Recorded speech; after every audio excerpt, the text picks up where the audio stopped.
ഇപ്പോഴുള്ള പാട്ടുകളിൽ ഏറ്റവും കൂടുതൽ മിസ്സിങ് ആയിട്ട് തോന്നുന്നത് വരികളുടെ വളരെ ആഴത്തിലുള്ള അർത്ഥമാണ്.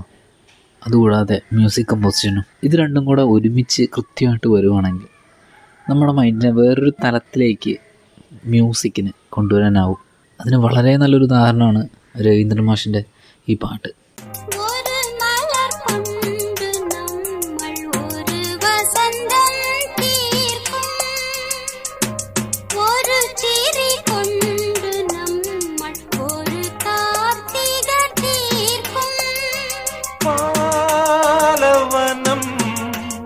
ഒരു പാൽ കടലായി അലചാർത്തിടുമനുരാഗമം പൂമാനത്തിൻ താഴെ